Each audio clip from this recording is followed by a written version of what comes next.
십니다. 네. 예.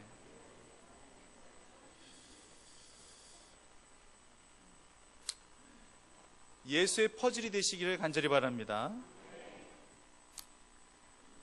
제 막내가 어리고 또 이 여자아이다 보니까 같이 이제 놀아주게 될 때 이 아이의 눈높이와 맞춰서 한번 이렇게 인형놀이도 한번 해주고는 해봤는데 영 어렵더라고요. 쉽지가 않아요. 그래서 인형놀이를 제가 태어나서 한 번도 안 해봤잖아요. 아들들 키울 때 제가 무슨 인형놀이를 해봤겠어요? 아니면 제가 집사람하고 인형놀이 하고 놀겠습니까? 근데 태어나서 처음 이 아이하고 인형 갖고 놀아주는데 쉽지 않더라고요. 그래서 대신 퍼즐 놀이를 자주 하곤 합니다. 이제 조각조각 이제 퍼즐을 이제 맞춰 나가는 건데 이것도 요령이 있어요. 처음에 어디에서부터 어떻게 시작해야 될지 종잡을 수가 없어요. 그럴 때는 다 아시다시피 많이들 해보셨겠지만 이 배경, 이 테두리의 그림을 보고서 거기에 바깥쪽부터 차근차근 맞춰 나가는 거예요. 그림의 윤곽을 모르니까 어쩔 수가 없어요. 그 방법밖에 할 방법이 없습니다. 이 퍼즐을 맞춰 나가면서 인생을 배우게 됩니다. 인생이 바로 이런 퍼즐이지. 또 이 퍼즐을 맞춰가면서 신앙을 배우게 됩니다. 그래, 신앙생활도 마찬가지구나. 먼저 인생을 배운다고 한다 할지라면은 아무것도 없는 그런 이 퍼즐판에 내 삶의 조각조각 하나를 맞춰 나가면서 채워나가는 거죠. 이것이 인생이 아니겠습니까? 못 하나 우리 손에 쥐고 이 세상 태어난 사람 없잖아요. 다 빈손 들고 이 세상에 태어났잖아요. 빈손으로 이 세상에 태어났지만은 우리는 퍼즐 한 조각 한 조각 그렇게 맞춰 나가듯 내 인생 그렇게 설계해 나가는 거잖아요. 그게 인생이지 않습니까? 처음에는 안 보여요. 내 인생의 완성품이 뭐가 될는지 나도 모르겠어요. 윤곽이 안 잡힙니다. 그래서 더더욱 답답할 수밖에 없는 그런 시기가 분명히 있을 수 있어요. 여기 퍼즐을 이쪽에도 맞춰보았다가 안 맞으면 저쪽 퍼즐에도 맞춰봤다가 아니네, 여긴 줄 알았더만 여기 안 맞네, 여기 아니네, 이런 시기들, 그러기를 수없이 반복하다가 좀 시간이 걸린다는다 할지라도 이 시행착오의 과정들을 우리가 경험해 가면서 결국 퍼즐을 완성하게 되었을 때 멋있는 그림이 만들어지게 되지 않나요? 한번 이 퍼즐 그림 한번 딱 보이죠? 저분이 누구신지 아시겠죠? 저게 완성품이 되다 보니까 양들과 함께, 저 양들 맞나요? 예, 양들을 목양하시는 늑대는 아니요. 양들과 함께 계시는 예수님을 딱 우리가 보게 되잖아요. 그게 처음부터 저게 완성품이 아니었고 처음에 백지 상태로 시작했기 때문에 대체 이 조각조각들이 뭘 설명하고 있는 건지 모른단 말이에요. 신앙도 퍼즐과 같습니다. 이젠 됐어요. 그만 보여주세요. 예. 처음에는요, 전체 윤곽을 알 리가 없어요. 우리가 하나님을 막 알아가기 시작할 무렵에 우리가 하나님을 알면 얼마나 많이 알겠습니까? 지금까지도 나 하나님 많이 합니다, 하나님 다 합니다, 누가 감히 그렇게 이야기할 수 있는 분이 어디 계시겠어요? 모르기 때문에 내 믿음의 조각들을 하나씩 지금도 맞춰 나가고 있는 거예요. 저도 마찬가지예요. 저도 목회자이고 하지만은 지금도 제 믿음의 조각들을 하나하나 맞춰 나가고 있는 겁니다. 아마 이 퍼즐이 언제 완성될는지 모르겠지만 마지막 내 인생의 종착역에서 이거구나라고 그때 알려지도 몰라요. 지금은 그저 내 믿음의 자리에서 하나하나씩 맞춰 나가면 되는 거예요. 그런데 제가 서두에도 아까 말씀드렸듯이 그 바깥 배경, 그 테두리를 보시면서 하나하나 맞춰 나가는 거예요. 예전에 이런 광고 카페가 있었습니다. 당신의 배경이 되어드리겠습니다. 이런 광고 카페가 있었어요. 멋있어요. 그 광고 카페가 아주 짧지만 굉장히 강렬합니다. 당신의 배경이 되어드리겠다는 얘기입니다. 뭘 의미하는 것이겠습니까? 나는 당신이 그리는 삶의 배경이 되어드릴 테니 당신은 나를 배경 삼아 멋지게 한번 당신의 인생을 한번 스케치해보라는 얘기 아니겠습니까? 성도님들, 우리들의 배경은 예수 그리스도가 되어주신 줄 믿으시기를 바랍니다. 그리고 그리다가 또 망쳤어도 언제나 예수님은 내 삶의 배경이 되어주시겠다고 하시면서 언제든지 흰 도화지를 우리에게 꺼내주시면서 마음껏 그려보라고 하시는 분이 바로 우리 예수님이시라는 얘기예요. 고장난 인생이라는 것은 절대 없습니다. 내가 잘못해가지고 내가 좀 고장난 낫단다 할지라도 예수님께서는 절대 우리를 보시고 고장난 인생이라고 말씀하지 아니하셔요. 그러면 그런 우리들을 보시고 예수님께서는 뭐라고 말씀하시느냐? 좀 수선이 필요한 인생이다. 그 말이 그 말 같지만 우리 인간이 봤었을 때는 나는 고장난 인생이야. 난 이렇게 망가졌어. 나는 완전히 고장났어. 이렇게 생각하고 그렇게 우리가 딱 정의를 내리려는지 모르겠지만 우리 주님은 그렇게 우리를 그렇게 보지 아니하신다는 얘기야. 좀 내 손길이 필요한 인생이겠구나. 좀 수선이 조금 필요한 인생이겠구나. 하나님은 그렇게 말씀하신다는 얘기입니다. 고장났다고 하는 건 내 기준이에요. 만약 고장났다라고 하는 것이 하나님 기준이란다 할지라면은 하나님은 절대 재생해서 쓰지 아니하십니다. 리콜해서 다시 불러 쓰지 아니하십니다. 하나님의 관점에서는 절대 고장난 게 아니에요. 전능하신 하나님의 입장에서는 재생, 재활용, 리사이클이라고 그러죠. 재창조, 레크레이션이라고 하죠. 이것이 필요한, 이것이 가능한 인생이라고 하나님은 우리를 향해서 말씀하신다라고 하는 것입니다. 오늘 본문의 이 말씀이 바로 다 맞춰진 퍼즐이라고 하는 것은 바로 이런 것이다. 퍼즐은 이렇게 맞춰 나가야 되는 것이니라 오늘 이것을 말씀을 통해서 그대로 보여주고 계십니다.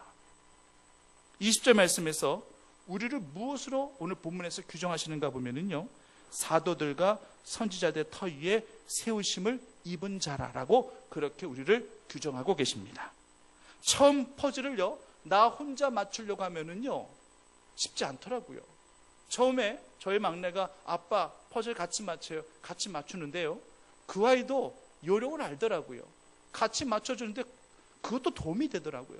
처음엔 제가 혼자 맞추려고 했더니만 대체 이게 무슨 그림인지, 뭘 상징하는 건지, 뭘 의미하는 건지, 어디에서 또 어떻게 해야 되는 건지 몰랐는데 이 아이가 하는 거 보면서 이것도 도움이 되더라고요. 그렇게 짝이 또 맞춰지더라는 얘기예요. 퍼즐이라고 하는 것은 바로 그런 거 아니겠어요? 나 혼자 하려고 하면 굉장히 힘들어요. 시간도 많이 걸려요. 하지만 누군가 함께 도와주겠다고 하면서 함께 퍼즐을 맞춰주면은요, 시간도 단축되고 서로 의지가 되고 금방 또 하게 됩니다. 내 인생 퍼즐도 마찬가지입니다. 내 인생이라 가지고 내가 내 마음대로 할 수 있는 것이 절대 아니에요. 누군가가 내 인생 속에 개입하게 해야 됩니다. 신앙이라는 것은 무엇입니까? 믿음이라고 하는 것은 무엇입니까? 내 인생 속에 주님이 개입하시는 것이, 이것이 내 믿음입니다. 이것이 내 신앙이 되어야 된다고 하는 거예요. 역시 예수님이 개입하시든지 간에 아니면은 누군가 정말 필요한 멘토가 중간에 개입이 돼가지고 그 인생을 바꿔놓는 거예요. 그래서 멘토가 중요한 거고 필요한 겁니다. 특별히 교육부 학생들에게 왜 멘토가 필요하겠습니까? 정말 감수성이 예민한 이때입니다. 스펀지같이 정말 다 받아들일 수 있는 그런 그때이면서도 굉장히 예민하고 감수성이 풍부한 그런 이들입니다. 그럴 때에 이들에게 삶의 도전을 주고 희망을 가져다 줄 수 있는 멘토가 있을 때에 이들의 인생 자체가 180도 달라질 수 있기 때문에 이때에 굉장히 이들과 함께 할 수 있는 멘토는 굉장히 중요합니다. 신앙의 멘토를 만나는 것도 얼마나 중요합니까? 죄를 짓고 감옥을 가게 될 때에 이 교도소만 선교를 하시는 그런 목사님들도 계셔요. 근데 이때도 누구를 만나게 되느냐? 또 교도소에서만 설법을 또 증거하는 중강수님, 이런 사람들을 또 만날 수가 있어요. 어떤 사람을 만나느냐에 따라서 그 미래가 확 달라지는 거 아니겠습니까? 목사님이라고 해서 복음을 받아들였는데 내가 감옥 가서 죄 져가지고 감옥 가가지고 목사님이라고 해서 내가 복음을 받아들였는데 알고 봤더니만 신천지가 파송한 목사였어요. 안상훈 증인회가 파송한 목사였어요. 그건 잘못된 복음을 받아들인 거기 때문에 그 나머지 남은 인생도 그리고 그 미래도 다 망쳐버린 거 아니겠습니까? 이단의 목사를 만나는 것이 이 불교의 스님을 만나는 것보다 더 치명적이에요. 거기서 헤어나온다는 것은 굉장히 힘들고 어려운 일이에요. 자신이 은혜를 받아도 자신이 속한 이단에서 주는 은혜로 그렇게 자꾸만 주입식 교육을 받게 되는 거예요. 자신이 좀 고통을 당하고 삶이 망신창이가 됐단다 할지라도 깨닫지를 못합니다. 오히려 거기에서는요, 믿음이 부족해서 그런 거라고. 당신 믿음이 부족해서 그런 거니까 아무 생각 말고 믿음 키워야 된다라고만 그렇게 가르치고 있어요. 거기에 그렇게 세뇌를 시키니까 이단의 교인들은 잘 돼도 흥해도 망해도 거기서 빠져나오지를 못하는 거예요. 차라리 불교같이 다른 종교를 믿는 사람들이 훨씬 더 빨리 하나님의 품으로 돌아갈 확률이 큽니다. 이전에 알지 못했던 하나님의 존재를 깨닫게 되면 교회로 발걸음을 돌릴 수 있기 때문에 훨씬 그분들이 교화되어져서 주님의 자녀되는 것이 더 빠른 길이에요. 여러분들, 선지자들의 터 위에 세워진 이 몸된, 주의 핏값 주고 사신 이 몸된 교회에서 신앙생활을 하고 있다는 것을 감사로 여기시기를 간절히 바랍니다. 좋은 교회, 좋은 목사, 좋은 성도들을 만나는 것도 축복인 줄 믿으시기를 간절히 바랍니다. 그리고 20절 말씀에서 예수님께서 친히 모퉁이 돌이 되셨다라고 말씀하셨죠. 오늘 오전에도 제가 본문을 통해서 모퉁이 돌을 언급하고 있었었죠. 그 이름의 비밀과 그 이름의 능력을 알지 못하는 사람들이 예수님을 건축자의 버린 돌과 같이 그렇게 예수님을 버렸지만 예수님께서는 오히려 그들의 모퉁이 돌이 되셨다라고 그렇게 말씀드렸었죠. 오늘 본문에서도 또 예수님이 모퉁이 돌이 되셨다라는 그런 말씀을 또 주고 계십니다. 결국 예수님은 우리 인생의 퍼즐에서, 우리 신앙의 퍼즐에서 확고한 지침, 확고한 배경이 되어주시는 분이라는 얘기예요. 하나님의 약속을 신뢰하고 나아가는 자들에게는 항상 신앙의 배경, 든든한 배경이 되어주시는 분이십니다. 대표적인 사람이 여호수아와 갈렙이잖아요. 다른 정탐꾼들은 눈에 보이는 걸로만 퍼즐 조각을 맞추려고 했어요. 내 눈에 보이는 걸로만 모든 것들을 판단하고 맞춰보려고 했더니만 안 맞아요. 안 맞춰집니다. 자기 방식대로 맞추려고 하다 보니까 안 되는 거예요. 보여지는 것은 저 안악자손들 장대같이 키 크고 힘도 세 보이고 그 가나안 땅 지형도 너무 험준해 보이고 이건 전혀 맞지 않는 카드예요. 전혀 맞지 않는 퍼즐이에요. 안 맞춰집니다. 이건 하나 만화예요. 도저히 안 됩니다. 이 땅 정복 못합니다. 그들이 내린 판단은 바로 이런 거였습니다. 그런데 여호수아 갈렙은 다르잖아요. 다른 정탐꾼들과 본 건 똑같이 봤는데 다르잖아요. 왜? 이들은 하나님을 배경 삼고 퍼즐을 맞춰나가기 시작한 것입니다.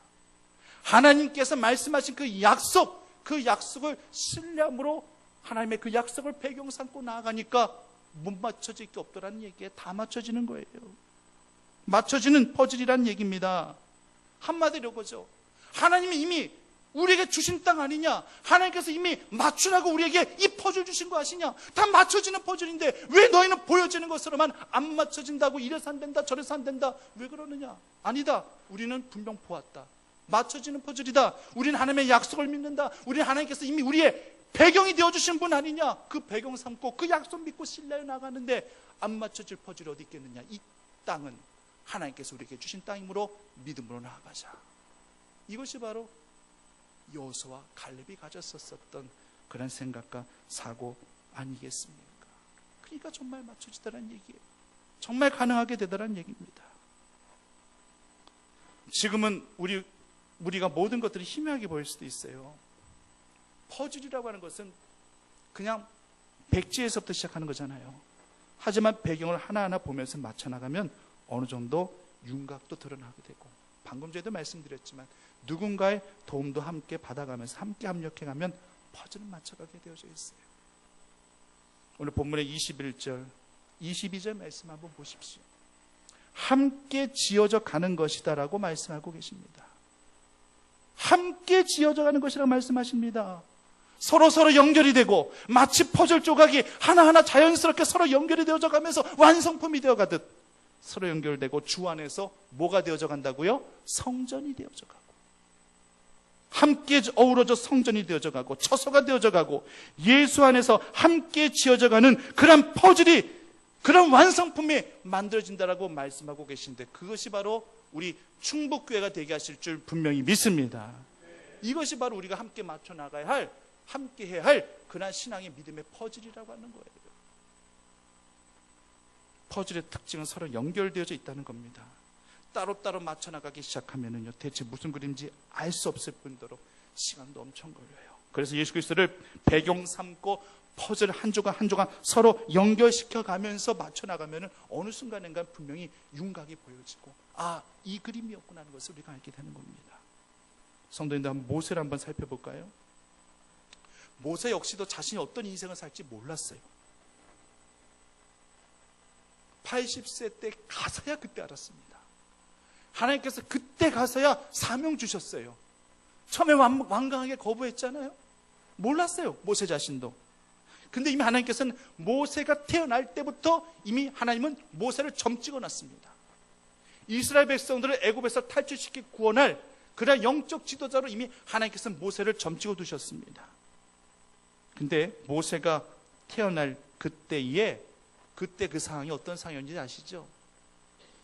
이스라엘 백성들의 이 신생아 남아들은 무조건 보는 즉시 발각되어지는 즉시 죽이라는 그런 이 애굽의 이 바로왕의 명령이 떨어졌어요. 그래서 마음 놓고 키울 수 없는 그런 상황이었습니다. 히브리서 11장 23절 말씀을 보면은 믿음으로 모세가 낳았을 때에 그 부모가 아름다운 아이임을 보고 석 달 동안을 숨겨 임금의 명령을 무서워하지 아니하였다라는 그런 말씀을 주고 계십니다. 자, 보십시오. 하나님이 이스라엘 백성들을 구원하시기 위한 하나님의 분명한 뜻이 계셨고요. 그리고 그 이스라엘 백성들을 구원하시기 위한 첫 번째 퍼즐로 누구를 선택하셨냐면 누구를 선택하셨다고요? 모세라는 인물을 선택하셨습니다. 모세는 모세 자신도 몰랐어요. 80세 때 가서야 알았습니다. 그도 역시 태어나자마자 안타깝게도 죽음을 당할 뻔한 위기에 있었었는데 그때 목숨 바쳐 이 아이를 숨겨둔 그 부모, 어머니가 누구죠? 요게벳입니다. 요게벳. 그 어머니의 이 요게벳의 이 강한 희생정신이 없었단다 할지라면 모세라는 인물은 더 이상 존재할 수 없었을 것입니다. 어머니 요게벳이 하나님이 첫 번째로, 두 번째로 사용하신 퍼즐이에요. 석 달 동안 아이를 숨기는 일이 그리 쉬운 일이었을까요?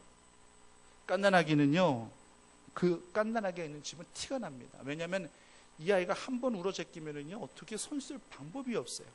그래서 초보 엄마들은 아이가 막 새벽에 갑자기 막 울기 시작하면은 아이를 어떻게 달랠 방법이 없어가지고 친정 엄마한테 그 새벽에도 전화하잖아요. 이 아이가 왜 그런지 모르겠다고. 그러면 주변에서 애가 너무 울어댄다고 뭐 혹시라도 또 경비 아저씨를 통해서 또 그렇게 또 올라올 수도 있어요. 소리는 주변에 다 들리게 되어 있어요. 이때 당시에 무슨 방음 장치가 잘 돼 있었겠어요? 뭐가 잘 돼 있었겠어요? 다 터진 열려진 공간들. 근데 그 가운데 속에서 석 달을 숨겼다라는 거, 이거 쉽지 않은 일이에요. 이거 목숨 걸고 하는 거예요. 애굽인들에게 조금이라도 발각이 됐다든지 소문이라도 저 아이 집에 무슨 애기가 있나 봐 막 이러면서라도 그런 얘기가 혹시라도 들려지면은요 그 아이는 죽고 그 부모도 죽게 되는 겁니다. 근데도 감행하는 거예요. 결국 모세는요 어머니 요게벳 그리고 그 누이 미리암 그리고 이 바로의 공주 이 세 사람의 퍼즐에 의해서 이제 그 퍼즐 조각 자신의 그 인생이 하나하나 맞춰 나가기 시작하는 것입니다. 그 중에서 가장 결정적인 역할을 한 사람이 바로 어머니 요게벳이에요. 왜냐하면 그 바로의 궁에 들어가서 모세가 장성해서 자기 지각과 자기 판단을 갖기까지 가장 큰 영향을 준 사람은 어머니 요게벳이거든요. 친엄마가 유모가 되어지는 그런 아이러니한 그런 상황 속에서 결국에는 그 바로의 궁에 들어가서 그 모세를 가르친 거예요. 뭘 가르쳤겠습니까? 하나님의 존재에 대해서 가르치지 않았겠습니까? 히브리식 교육을 하지 않았겠습니까? 하나님의 그 정체성에 대해서, 하나님의 자녀라는 정체성에 대해서 계속 가르치고 주입시키지 않았겠습니까?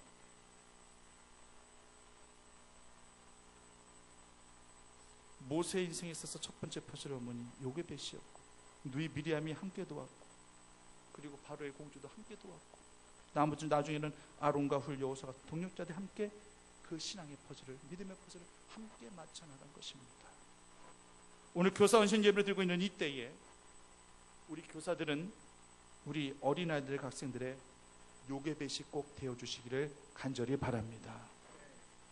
이들의 삶에 있어서 꼭 필요한 퍼즐 한 조각이라도 좋습니다. 여러분들이 그 퍼즐 한 조각을 제대로 감당해 주셔야 돼요. 예수 이름의 그 비밀 계속 알려주셔야 되는 것이고 예수 그 이름의 그 능력 계속 어떤 것이 주의 능력인지 계속 아이들에게, 그리고 현장에서 몸소 체험할 수 있도록 계속 옆에서 붙어주시면서 그렇게 도와주실 수 있는 믿음의 퍼즐 조각이 꼭 되어주셔야 되겠다라고 하는 것입니다. 우리 교육부를 향하신 우리 하나님이 가지고 계시는 그런 카드, 그 퍼즐이 바로 교사 선생님이 되실 수 있어야 된다는 얘기예요. 함께 지어져가고 함께 만들어져가는 그런 모습 얼마나 보기 좋습니까? 우리 교회는 교육부서에서 찬양 드릴 때에 아이들뿐만 아니라 우리 교사들도 함께 나와서 함께 찬양 예배 드리는 그런 모습 너무 보기 좋아요. 얼마나 보기 좋습니까? 선생님들과 함께 더불어서 우리 아이들과 함께 어우러져서 함께 찬양 드리는 그런 모습 참 보기 좋아요. 이것이 바로 하나님께서 맞춰 나가시는 그런 퍼즐이 아니겠습니까? 이번 교육부 행사에도요, 우리 어쩔 수 없이 우리 교육부 선생님들 역할이 굉장히 클 것입니다. 교회에서 성경학교를 할 때는 선생님들이 많이 참석하시게 되지만 혹시 밖으로 나가 성경학교를 한다든지 수련을 하게 되면은 많이 참석하지 못하는 경우도 있을 수 있어요. 이럴 때 예전에 보면은요, 이런 교육부서 이 여름 성경학교와 이 수련에 딱 맞춰가지고 본인 휴가를 이때 쓰시는 분들이 계시더라고요. 이거는요, 정말 이 아이들에 대한 각별한 애정, 그 교육부에 대한 그런 헌신없단다 했지만 이렇게 하기 힘들어요. 우리가 이런 분들이 계셔요. 이런 분들이 계실 때에 교회학교는 더 비전이 있는 거예요. 쉽게 그렇게 하기 쉽지 않습니다. 바야흐로 이제 성경학교와 수련의 계절입니다. 여름 영성에 더욱 힘쓰고 집중해야 될 이 7월에 우리 교육부, 우리 전사님들과 선생님들, 그리고 우리 아이들과 함께 저희 모두가 함께 하나님이 갖고 계시는 그 히든카드 주님의 퍼즐이 되어져서 함께 지어져 함께 만들어가는 그러한 우리 충북교회가 되어지기를 간절히 바랍니다.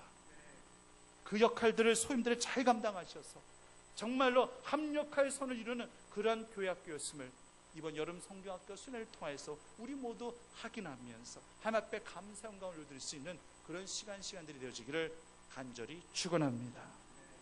사역사신 아버지 하나님, 주님 앞에 헌신된 주의 자녀들, 우리 선생님들, 우리 아이들, 저희 모두가 다 되어질 수 있도록 하나님 인도하여 주시옵소서.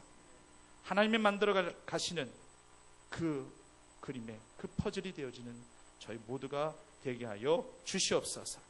예수님의 이름으로 기도드립니다.